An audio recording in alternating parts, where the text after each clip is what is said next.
And hey, as we come on, we are welcoming Mr. Conner Birchmeier, the coach of the Davenport Powerlifting team. And you get to tell us right away about one of the really impressive guys that's left out to us and who is making an ascension in front of our eyes, Anderson Bartlett. Yeah, Anderson, he's going to be, this is last year for us, and we're just trying to go big this meet. We didn't cut any weight, so really his strength's at all-time high right now, and so we're just really going for it right now, trying to have some fun finishing off the year. I did see that he is taking his first meet today as a 75, right? Yep. And his numbers at 67.5, I mean, already kind of left off the page, and then now, do you see him on pace for a career day? Yeah, definitely. I mean, we'll see what happens here on bench. We just got started with the opener, but it moved well, so we're just going to keep progressing from here, and then we'll see what we can put together on deadlift. His training's been going great, and so I'm really excited to see what we can do here. That is a cursed re-rack from Benjamin Yes. Park. He smokes, but here's the thing, right? Still makes it back in.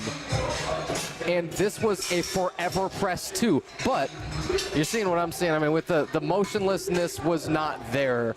And I think everybody's been in that helpless position before of, oh no, this bar is still moving on my chest. Yeah. No, I definitely got to stay nice and controlled and calm on bench. It's one of those lifts where you got to execute at a high level. Otherwise, you're going to have little mishaps and you can miss it. I've been talking with a ton of referees, and I told Justin this earlier. Yep. They've been telling me recently that what they want to see on the bench press, slower eccentrics almost all the time give you a quicker press command. Do you agree with that? Do you see it? Do you think that that's truly a shift? Yes, I definitely think to some degree. I mean, it depends on the lifter themselves, what speed they like, but if you want a quick press command, you're going to need to definitely control it and get a nice solid pause. I don't like seeing when lifters are kind of soft on their chest and don't have a big breath and a nice brace. It just creates a much, much harder bench, and you can easily miss your third just from a little mistake like that. So Lawrence here attempting that 52.5. Looks very solid. Now, Coach, tell us a little bit about yourself and how you got into coaching powerlifting. Yeah, so started lifting weights when I was 15. Immediately kind of became obsessed once I got in the gym, put my headphones in, had a workout plan, and so I didn't start coaching until about 3-4 years in. I finally decided to do a powerlifting meet. I had a coach that convinced me to do it just because I was nervous and scared, didn't think I was strong enough, and so ended up doing that meet and interned the following summer at a local high school called Granville High School, and they invited me back out in the fall to help start their powerlifting team. And so at the time I was 19 years old. I started coaching, coached for 6 years at the high school level, ended up in 2022, my 5th year, our women's team won states, and then our men's team, my last year coaching high school, won states. And so at that time I had been hired on at Davenport to start the first ever powerlifting program, and so we started that program up, and my men's team won states that year, and then I retired from high school and I went on to start the first ever collegiate powerlifting team in Michigan. That is incredible, and we're so excited to have you here today. Those are stories that give me chills because I love those where you just fell in love with this sport. As I am very new to it, this is only my 3rd competition, so I'm learning as much as I can here. Yeah, we all start new and just learning the ropes, but as you go, it gets more and more interesting because you see the little nuances that take place, especially during a meet, and what is running through people's heads, and especially as coaches. And so it's a lot of fun as you get more and more advanced. That's why people stick with the sport so long. Absolutely, and that was a great for Houston Pruitt. Hit that 65. Now, how many lifters do you have here today that you're coaching?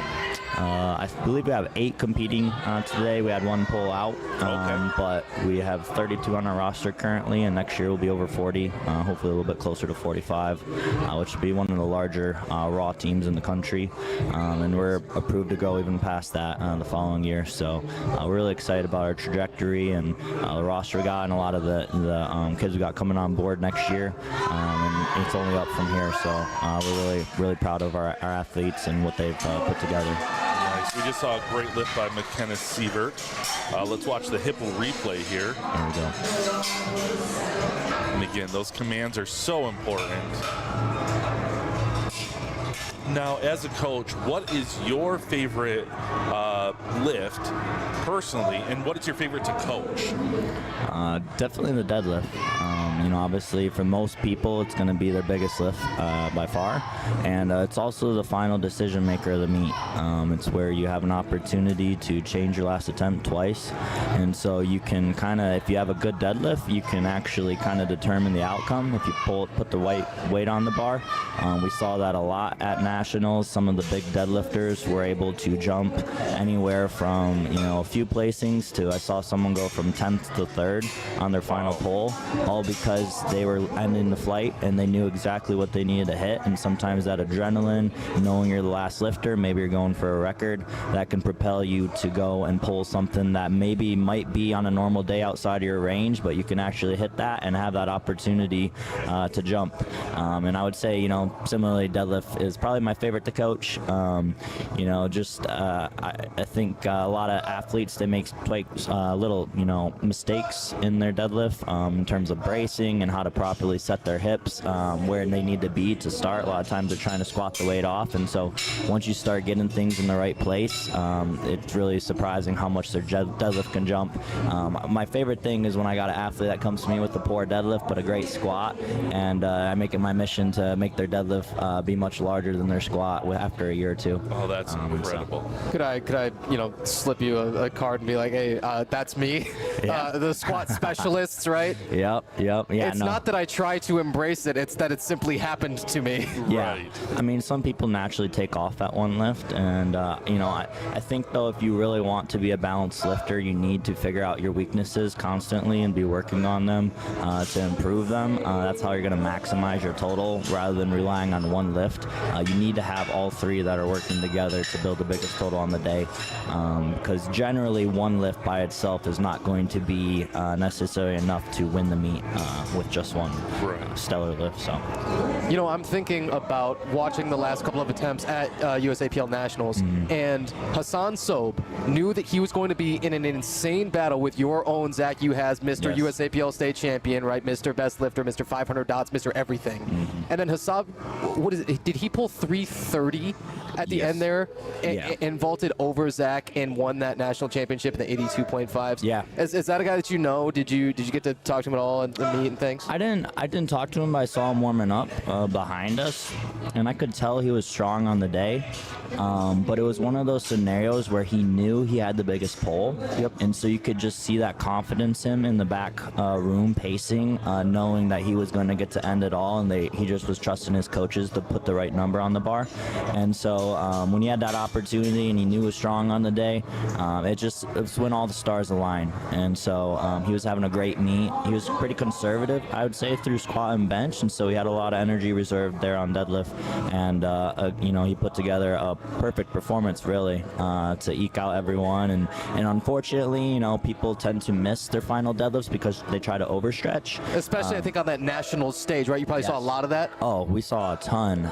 There was a guy that should have easily won, but he he missed a squat on depth, his opener, and then he took a big jump up to the record, and he ended up missing it again. And so he was just stuck where he had to retake it on his third, and he had just pinholed himself just because of the air there. And so he should have won the meet. And so it's not always the best, the strongest person on the day. It's the best power lifter, whoever calls the right numbers and makes their attempts. Sure. Mason Poulsen here, attempting 90 kg for his second.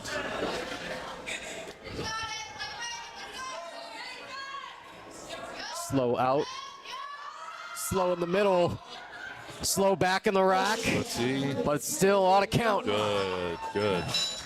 So, Coach, when you are training with your athletes, what program do you use? What does a normal week look like for your athletes?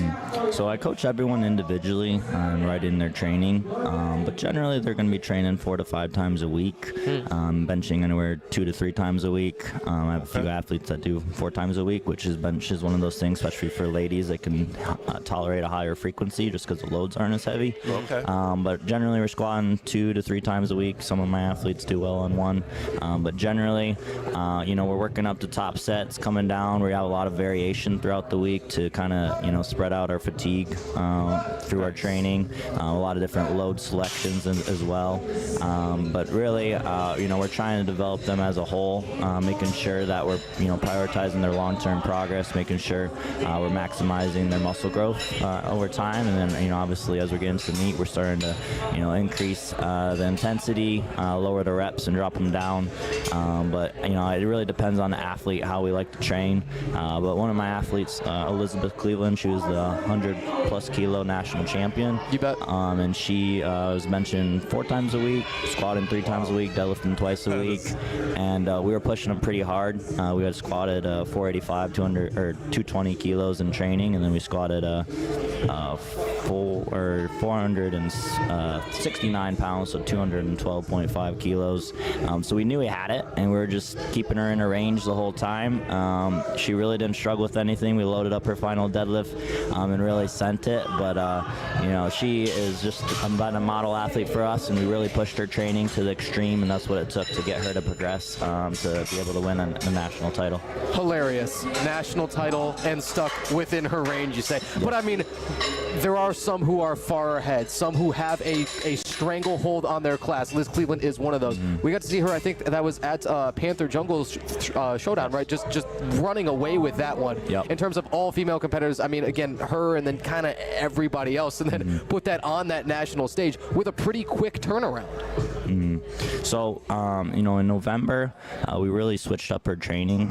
Kind of didn't have the greatest meet in October, and she, disclosed a very crucial detail to me that I never realized. She was squatting and deadlifting and benching like 5-6 times a week in high school. Yeah. And there's a lot of junk volume and a lot of variation and stuff like that in there, but I didn't really realize that that's what she was doing. And so I realized, we'd just been chronically undertraining, and we really needed to push things to extreme, especially how she's built. She's just very efficient lifter on all her lifts.